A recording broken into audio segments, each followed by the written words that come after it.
yanzu ina matsayin mutumin da iridda ya bar addinin musulunci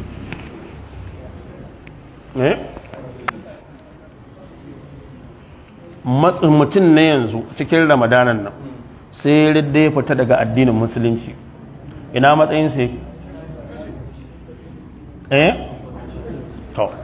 amma yanzu nan gurin ni dai kaga yanzu ba ɗariƙa nake ba ko kuma na taɓa yi na fita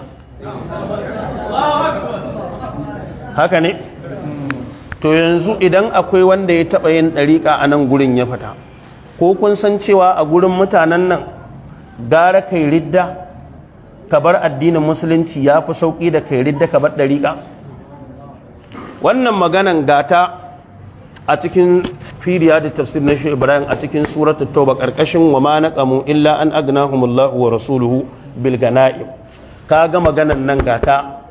sai shi Ibrahim yake cewa hadhihi hiya riddatu wannan ita ce ridda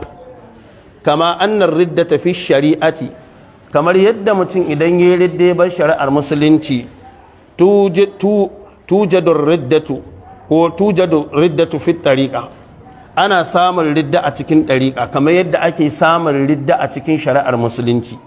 sai ya ce wa riddatu shari'a kai ridda ka fita daga shari'ar musulunci sai ya ce khairun min riddatu ɗariƙa ya fi alheri akan kai ridda ka fita ka bar ɗariƙa sai ya ce li'annal murtadda shari'a domin wanda ya ridda ya bar shari'ar musulunci sai ya ce tuqbalu taubatuhu ana karɓar tubar shi wa murtaddu ɗariƙa la yujbaru kasruhu amma wanda ya ridda ya fita ya bar ɗariƙa ya samu kariyar da babu abin da zai iya ɗora shi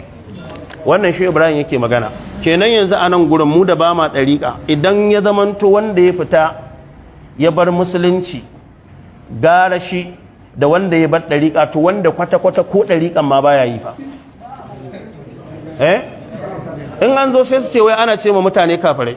bayan gashi nan kun faɗa kun ce gara mutum ya fita ya bar musulunci da ya bar ɗariƙa to wanda kwata-kwata ko ɗariƙan ma a rayuwar shi bai ba fa yaya za a yi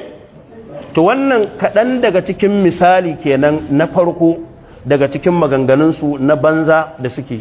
na rantsi da Allah babu abin da ya cutar da musulunci a ƙasashenmu na Afirka irin wannan ɗariƙar ta Tijjaniya da aka zo aka dasa wa mutane